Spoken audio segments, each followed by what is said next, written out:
दोस्तों, एक बार की बात है। जंगल में एक कछुआ और खरगोश रहते थे। खरगोश बहुत तेज दौड़ता था और अपनी तेज गति पर उसे बहुत गर्व था। वहीं कछुआ बहुत धीमे चलता था, लेकिन वह हमेशा मेहनती और धैर्यवान था। एक दिन खरगोश ने कछुए का मजाक उड़ाते हुए कहा, तुम बहुत धीमे हो, क्या तुम मुझसे दौड़ में मुकाबला कर सकते हो? कछुआ ने शांत स्वर में जवाब दिया, क्यों नहीं? चलो एक दौड़ लगाते हैं। दौड़ की शुरुआत हुई। खरगोश तेजी से दौड़ता हुआ आगे निकल गया और सोचने लगा कि कछुआ बहुत पीछे है, इसलिए थोड़ी देर आराम कर लेना चाहिए। वह एक पेड़ के नीचे आराम से सो गया। दूसरी ओर कछुआ बिना रुके धीरे धीरे अपनी मंजिल की ओर बढ़ता रहा। उसने अपना ध्यान केवल अपने लक्ष्य पर रखा और धैर्यपूर्वक चलता रहा। खरगोश को इतनी गहरी नींद आ गई कि उसे पता ही नहीं चला कि कछुआ उसे पार कर गया है। जब वह जागा, तो उसने देखा कि कछुआ लगभग मंजिल पर पहुंच चुका है। खरगोश ने पूरी ताकत से दौड़ने की कोशिश की, लेकिन तब तक कछुआ जीत चुका था। दोस्तों, यदि आपको यह कहानी पसंद आई हो तो हमारे चैनल को लाइक और सब्सक्राइब करें एवं कमेंट बॉक्स में यह जरूर लिखें कि इस कहानी से आपको क्या शिक्षा मिलती है। दोस्तों, एक समय की बात है। एक छोटा सा गांव था जिसमें एक ईमानदार लकड़हारा रहता था। वो जंगल में पेड़ों को काटकर अपनी रोजी रोटी कमाता था। उसकी मेहनत और ईमानदारी के लिए गांव के लोग उसकी बहुत प्रशंसा करते थे। एक दिन वो लकड़हारा जंगल में एक बड़े पेड़ को काट रहा था। पेड़ नदी के किनारे था और जैसे ही उसने पेड़ काटना शुरू किया, उसकी कुल्हाड़ी हाथ से छूटकर नदी में गिर गई। लकड़हारा बहुत दुखी हो गया क्योंकि कुल्हाड़ी ही उसका जीवन यापन का साधन थी। वो नदी के किनारे बैठकर भगवान से प्रार्थना करने लगा। अचानक नदी से जल देवी प्रकट हुई। उन्होंने लकड़हारे से पूछा, तुम क्यों दुखी हो? लकड़हारे ने अपनी पूरी कहानी सुनाई। जल देवी ने नदी में गोता लगाया और सोने की कुल्हाड़ी लेकर आए। उन्होंने लकड़हारे से पूछा, क्या ये तुम्हारी कुल्हाड़ी है? लकड़हारे ने कहा, नहीं, यह मेरी कुल्हाड़ी नहीं है। जल देवी ने फिर से नदी में गोता लगाया और इस बार चांदी की कुल्हाड़ी लेकर आए। फिर उन्होंने पूछा, क्या ये तुम्हारी कुल्हाड़ी है? लकड़हारे ने फिर से मना कर दिया। अंत में जल देवी ने लकड़हारे की असली लोहे की कुल्हाड़ी लेकर आए। लकड़हारे ने खुशी से कहा, हाँ, यही मेरी कुल्हाड़ी है। जल देवी ने उसकी ईमानदारी से खुश होकर तीनों कुल्हाड़ियां उसे दे दी। लकड़हारा बहुत प्रसन्न हुआ और घर लौट आया। उसने अपने परिवार को पूरी घटना बताई। ईमानदारी का पुरस्कार पाकर वो बहुत खुश था और गांव के लोग भी उसकी प्रशंसा करने लगे। दोस्तों, बहुत समय पहले की बात है। एक घने जंगल में 4 बैल रहते थे। ये चारों बैल गहरे दोस्त थे और हमेशा एक साथ रहते थे। वे जब भी चरने के लिए जाते, साथ में ही जाते और अपने समूह में रहकर एक दूसरे की सुरक्षा करते थे। उसी जंगल में एक शक्तिशाली शेर भी रहता था। शेर ने कई बार इन बैलों को खाने की कोशिश की, लेकिन हर बार उसे असफलता ही हाथ लगी, क्योंकि चारों बैल एकजुट होकर उसका सामना करते थे। शेर को समझ में आ गया कि जब तक ये बैल एक साथ हैं, वह उनका कुछ नहीं बिगाड़ सकता। शेर ने एक चाल चली। उसने बैलों के बीच फूट डालने का विचार किया। वह धीरे धीरे बैलों से मिलने लगा और उनमें एक दूसरे के प्रति अविश्वास पैदा करने की कोशिश करने लगा। धीरे धीरे शेर की चाल काम कर गई। चारों बैल आपस में लड़ने लगे और अलग अलग रहने लगे। अब शेर के लिए यह सुनहरा मौका था। उसने एक एक करके बैलों पर हमला किया और उन्हें मार डाला। अगर बैल एकजुट रहते, तो शेर उन्हें कभी नहीं हरा पाता। दोस्तों, एकता में ही शक्ति है। जब तक हम एकजुट रहते हैं, तब तक कोई भी हमें हरा नहीं सकता। लेकिन जब हम अलग अलग हो जाते हैं, तो हमारी कमजोरी का फायदा उठाकर कोई भी हमें हानि पहुंचा सकता है।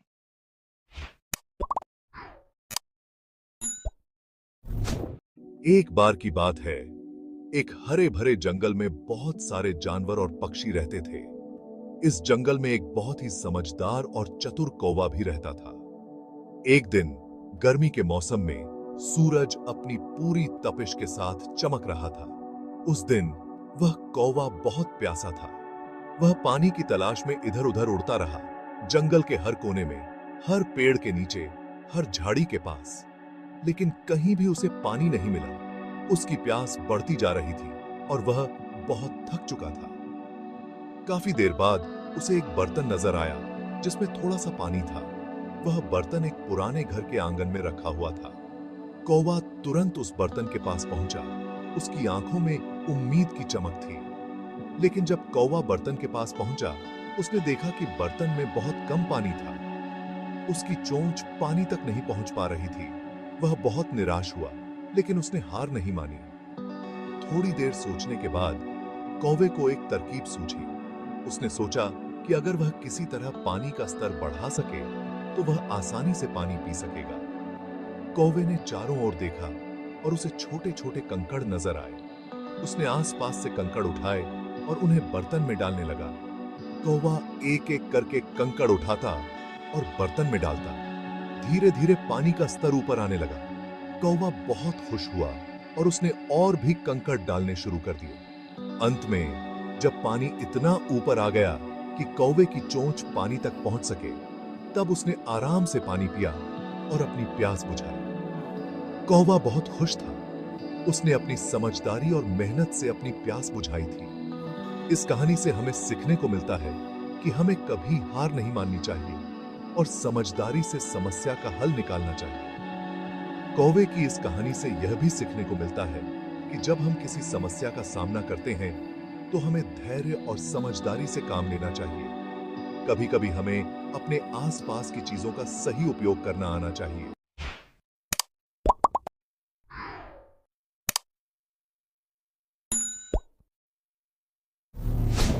दोस्तों, एक घने जंगल में एक लालची भेड़िया रहता था। एक दिन उसने एक हिरण का शिकार किया और उसे जल्दी जल्दी खाने लगा। इस जल्दीबाजी में एक हड्डी उसके गले में अटक गई, जिससे वह बहुत परेशान हो गया। अब न तो वह कुछ खा सकता था और न ही पी सकता था। भेड़िया ने सोचा कि वह किसी से मदद लेनी पड़ेगी। उसे सारस का ध्यान आया, जिसकी लंबी गर्दन और चोंच थी। भेड़िया ने सोचा कि सारस उसकी मदद कर सकता है। बिना देर किए भेड़िया सारस के पास गया और कहा, सारस भाई, मेरे गले में एक हड्डी अटक गई है। क्या तुम अपनी चोंच से इसे निकाल दोगे? मैं तुम्हारा बहुत एहसानमंद रहूंगा और तुम्हें उचित इनाम भी दूंगा। सारस ने शुरू में मदद करने से इनकार किया, लेकिन भेड़िए पर दया आ गई और वह तैयार हो गया। भेड़िया ने अपना मुंह खोल दिया और सारस ने अपनी चोंच को भेड़िए के गले में डाला। हड्डी निकालने के लिए उसे अपनी आधी गर्दन भी भेड़िए के मुंह में डालनी पड़ी। सारस ने बड़ी मेहनत से हड्डी निकाल दी। हड्डी बाहर आते ही भेड़िया चलने लगा। न तो उसने सारस को धन्यवाद कहा और न ही इनाम दिया। सारस ने उसे रोककर पूछा, मेरा इनाम कहाँ है? तुमने कहा था कि तुम इस काम के बदले मुझे इनाम दोगे। भेड़िया हंसते हुए बोला, एक भेड़िए के मुंह में अपनी गर्दन डालकर भी तुम सही सलामत हो, क्या यही तुम्हारा इनाम नहीं है? इतना कहकर भेड़िया चला गया और सारस चुपचाप खड़ा रह गया। इस कहानी से हमें यह सीखने को मिलता है कि लालची और दुष्ट व्यक्ति से कभी कृतज्ञता या पुरस्कार की अपेक्षा नहीं करनी चाहिए।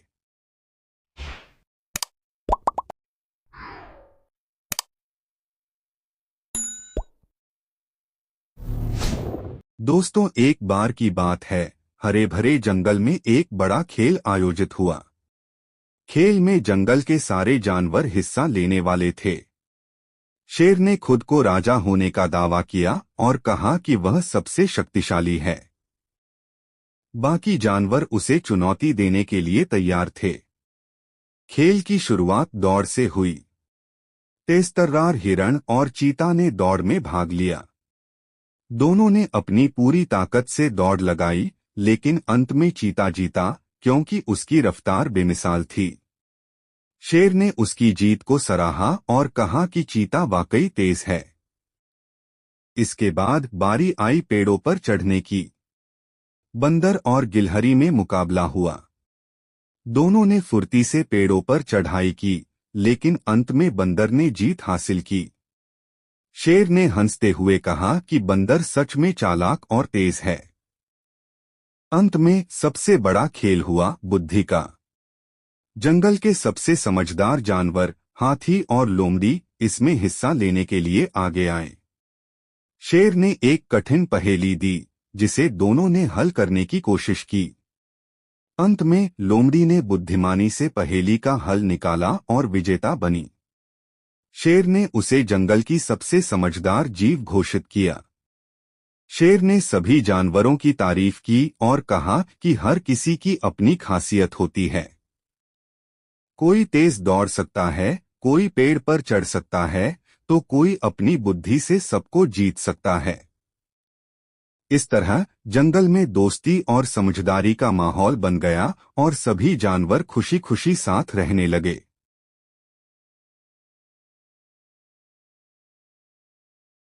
दोस्तों, बहुत समय पहले की बात है। एक छोटे से गांव में रामू नाम का एक किसान रहता था। वह बहुत मेहनती और ईमानदार था, लेकिन उसकी एक आदत थी कि वह छोटी छोटी बातों पर झूठ बोल देता था। गांव में लोग उसे बहुत पसंद करते थे, पर धीरे धीरे उसकी इस आदत के कारण लोग उससे कतराने लगे।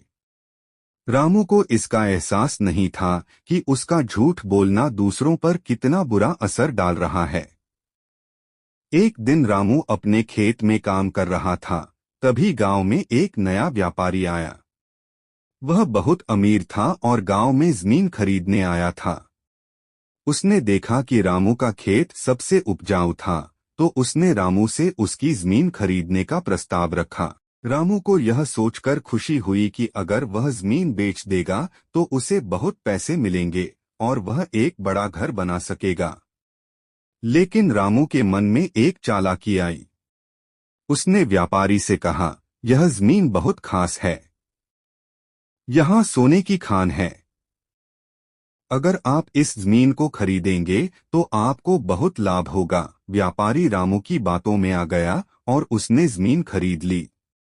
रामू को एक बड़ा पैसा मिल गया और वह गांव में सबसे अमीर बन गया। उसने नया घर बनाया, नए कपड़े खरीदे और शानदार जिंदगी जीने लगा। लेकिन कुछ ही दिनों बाद व्यापारी ने उस जमीन की खुदाई शुरू की और उसे वहां सोने का कोई संकेत नहीं मिला। वह बहुत नाराज हुआ और समझ गया कि रामू ने उससे झूठ बोला था। उसने गांव के प्रधान के सामने रामू की शिकायत की। गांव के प्रधान ने रामू को बुलाया और उससे पूछा, क्या तुमने व्यापारी से झूठ बोला था? पहले तो रामू ने मना किया, लेकिन जब सबूत सामने आए तो उसे अपनी गलती माननी पड़ी। प्रधान ने रामू से कहा, तुम्हारे झूठ के कारण गांव का नाम खराब हो रहा है। तुमने सिर्फ व्यापारी को नहीं बल्कि पूरे गांव को धोखा दिया है। रामू को अपनी गलती का एहसास हुआ, पर तब तक बहुत देर हो चुकी थी। गांव के लोग उससे नाराज हो गए और कोई भी उससे बात नहीं करता था। रामू बहुत अकेला महसूस करने लगा। उसने सोचा कि पैसा कमाने की खुशी कुछ समय की होती है, लेकिन सच्चाई और ईमानदारी की कीमत जीवन भर चलती है। उसे समझ में आया कि उसने अपना सब कुछ खो दिया, सिर्फ झूठ बोलने की आदत के कारण। रामू ने तय किया कि वह अपने किए की सजा भुगतेगा और अपनी गलती सुधारने की कोशिश करेगा। उसने गांव के लोगों से माफी मांगी और प्रधान से कहा कि वह व्यापारी को उसका पैसा वापस करेगा। प्रधान ने उसकी माफी स्वीकार की, लेकिन यह भी कहा कि अब उसे अपनी ईमानदारी से दोबारा विश्वास जीतना होगा। रामू ने व्यापारी को उसका पूरा पैसा वापस किया और अपने पुराने खेत पर वापस काम करना शुरू कर दिया। धीरे धीरे उसने अपनी मेहनत और ईमानदारी से फिर से गांव के लोगों का भरोसा जीत लिया। अब वह कभी झूठ नहीं बोलता था और सभी को सच्चाई और ईमानदारी का महत्व समझाता था। कुछ साल बाद रामू फिर से एक सम्मानित किसान बन गया और लोग उसकी तारीफ करने लगे। उसे समझ में आ गया कि सच्चाई की ताकत झूठ से बहुत बड़ी होती है और यही जीवन में सबसे बड़ा धन है।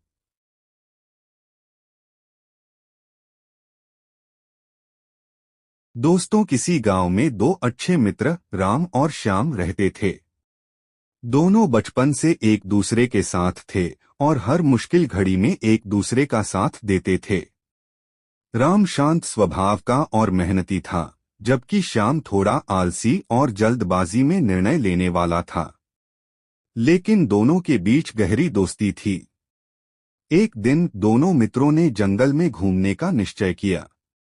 वे जंगल में घूमते हुए बहुत दूर निकल गए और अचानक रास्ता भटक गए। अब चारों तरफ घना जंगल था और उन्हें समझ में नहीं आ रहा था कि किस दिशा में जाएं। ऊपर से सूरज भी ढलने लगा था। राम ने श्याम से कहा, हमें जल्दी से सुरक्षित जगह ढूंढनी चाहिए, क्योंकि रात में जंगल में जंगली जानवरों का खतरा हो सकता है।